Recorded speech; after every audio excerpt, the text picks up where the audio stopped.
Hello दोस्तों, कैसे हैं आप सभी। उम्मीद करता हूँ आप सभी बहुत ही अच्छे होंगे। तो आज के इस वीडियो में हम पढ़ने वाले हैं क्लास 11th केमिस्ट्री का 5वां चैप्टर, जो है द्रव्य की अवस्थाएं, द्रव एवं गैस, जिसका यह तीसरा वीडियो है। तो आज के इस वीडियो में हम पढ़ेंगे बहुत ही छोटा टॉपिक परंतु बहुत ही इंपॉर्टेंट टॉपिक डिस्कस करेंगे, जो है चार्ल्स का नियम।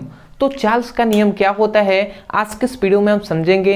मैं आपको विश्वास दिलाता हूं कि बहुत ही आसानी तरीके से आपको समझ में आएगा। तो चलिए हम स्टार्ट करते हैं, ठीक है। तो हम देख लेते हैं, यहाँ पे हमने लिख दिया है चार्ल्स का नियम। तो चार्ल्स का नियम क्या होता है इसको हम पहले समझ लेते हैं। समझ लेंगे तो आपको याद भी हो जाएगा इसी वीडियो में और आप स्वयं ही लिख भी सकते हैं। तो देखिए, चार्ल्स के नियम में हमें सबसे पहली बात ये बताया गया कि सबसे पहले इसमें कह दिया गया ना कि जो दाब रखना है वो स्थिर रखना है, ठीक है। मतलब P का मान जो होना चाहिए वो स्थिर रहना चाहिए, ठीक है। सबसे पहली बात हमें यही बताया गया कि जो क्या होना चाहिए, जो हमारा दाब होना चाहिए वो स्थिर रहना चाहिए। तो स्थिर दाब पर इन्होंने बताया कि कोई भी गैस है तो किसी भी गैस का एक निश्चित द्रव्यमान होना चाहिए।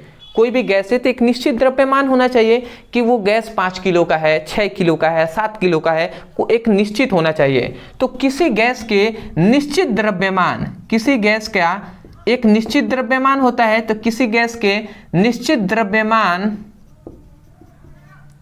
का आयतन, ये सभी बातें आपको थोड़ा सा समझना पड़ेगा, तब जाकर आपको समझ में आएगा। हमने क्या बताया कि इस नियम में हमें यह बताया गया कि स्थिर ताप पर कोई भी गैस है तो किसी गैस के एक निश्चित द्रव्यमान का जो आयतन होता है, ठीक है।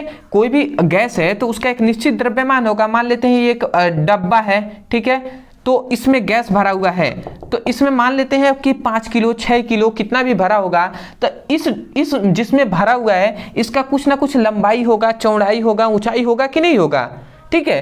तो वही लंबाई, चौड़ाई या ऊंचाई को ही तो हम आयतन कहते हैं ना, ठीक है। तीनों का गुणनफल ही आयतन कहलाता है।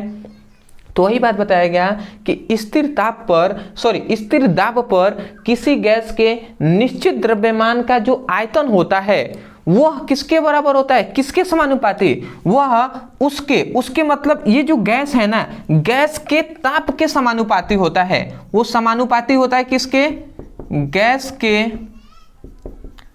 ताप के, ठीक है। गैस के ताप के क्या होता है, समानुपाती होता है। मैं आशा करता हूं कि आपको नियम याद हो गया होगा, ठीक है। आप नियम क्या बोलेंगे एक बार तो आप नियम क्या बोल सकते हैं, ठीक है। आप यही कहेंगे कि स्थिर ताप पर आप कहेंगे चार्ल्स के नियमों के अनुसार स्थिर दाब पर किसी गैस के निश्चित द्रव्यमान का आयतन गैस के ताप के समानुपाती होता है। तो बताइए आपको नियम याद हो गया कि नहीं हो गया। इसमें क्या बताया गया कि कोई भी गैस है ना तो उस गैस का एक निश्चित आयतन होगा, तो किसी गैस के आयतन, ठीक है, किसी गैस के निश्चित द्रव्यमान का जो आयतन होता है वो किसके समानुपाती होता है, तो ये जो गैस है ना, तो गैस का जितना ताप होगा तो ताप के ही समानुपाती होता है। इसमें यह बताया गया, ठीक है। तो ये एक बार और मैं नियम को बोल रहा हूं, ध्यान से सुनिएगा, उसके बाद आप लिखिएगा। आप लिखेंगे कि चार्ल्स के नियमों के अनुसार स्थिर दाब पर किसी गैस के निश्चित द्रव्यमान का आयतन गैस के ताप के समानुपाती होता है। मैं आशा करता हूं आपको समझ में आ गया होगा। चलिए मैं लिख देता हूं नियम, ठीक है। इसी प्रकार आप लिखेंगे मैं इस प्रकार, इस नियम के अनुसार मैं लिख दे रहा हूं, इस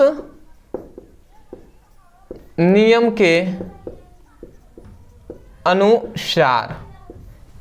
के अनुसार किसी गैस के निश्चित द्रव्यमान का जो आयतन होता है, आयतन मतलब V से हम प्रदर्शित करते हैं वॉल्यूम, ठीक है। तो निश्चित द्रव्यमान का आयतन क्या होता है, उसके ताप के समानुपाती होता है। उसके मतलब किसके, मैं कोष्ठ में लिख दे रहा हूं गैस के, ठीक है। तो उसके ताप मतलब T, टेम्परेचर, ताप के समानुपाती होता है।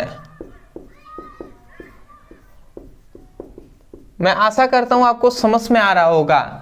तो ये हुआ उसका नियम। चार्ल्स के नियम में हमें यही बताया गया कि किसी गैस के निश्चित द्रव्यमान का जो आयतन होता है वो गैस के ताप के समानुपाती होता है।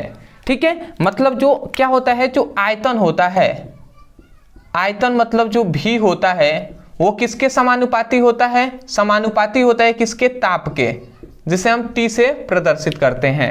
ठीक है, यदि इसको हम हल करें, ठीक है, तो अगर आप ध्यान से समझें तो ये भी हो गया। और समानुपाती का जब चिन्ह हटता है, इक्वल का चिन्ह आता है, तो यहाँ पे एक नियतांक आता है जिसे हम R से या K से प्रदर्शित करते हैं। तो R हमने लिख दिया, या और यहाँ पे T है तो T हमने लिख दिया। अब यहाँ पे केवल हम R का मान निकालें तो R का जो मान आएगा वो V/T आएगा। ये तो गुणा में इधर आएगा तो भाग कर आएगा। तो ये हमें एक फॉर्मूला मिलता है। R क्या है, स्थिरांक है या नियतांक है हम कह सकते हैं। ठीक है, तो ये हमें एक फॉर्मूला यहाँ से मिलता है।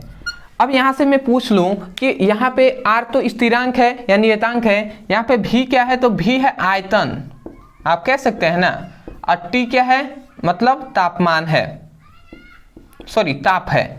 इसका मतलब ये समानुपाती का मतलब जानते हैं ना आप क्या होता है। यदि कोई भी गैस है, एक गैस का निश्चित द्रव्यमान है तो उसका जो आयतन है, यदि हम क्या करेंगे, यदि गैस के हम ताप को बढ़ाएंगे तो जो गैस का आयतन है ना ये भी बढ़ेगा। ये इसी नियम में हमें यही बात बताया गया। कुल मिला जुलाकर यही बात है। उन्होंने यही बताया कि कोई भी गैस का यदि हम ताप को बढ़ा देंगे तो गैस का जो आयतन है ना वो भी बढ़ेगा ही बढ़ेगा, क्योंकि समानुपाती होता है। तो ये हुआ चार्ल्स का नियम। मैं आशा करता हूँ कि आपको समझ में आ गया होगा। मैं यही कहूँगा, समझ में आया है तो वीडियो को लाइक कीजिएगा, चैनल पर नए होंगे तो चैनल को ज़रूर सब्सक्राइब कीजिएगा, क्योंकि आपकी सपोर्ट की बहुत ज़्यादा ज़रूरत है। और सबसे खास बात कि डिस्क्रिप्शन में हमने लिंक दे दिया है फिजिक्स और केमिस्ट्री का प्लेलिस्ट का। तो यदि उस लिंक पे आप क्लिक करते हैं तो आपको चैप्टर वाइज सीक्वेंस में सभी वीडियो मिलेंगे जो कि आपको क्लास 12th में बहुत ही हेल्प करने वाले हैं। ठीक है, सभी इंपॉर्टेंट क्वेश्चन मिल जाएंगे, तो वहाँ से उसकी पढ़ाई कर सकते हैं। तो चलिए दोस्तों, आज के लिए इतना ही। मिलते एक नए टॉपिक के साथ, तब तक के लिए धन्यवाद।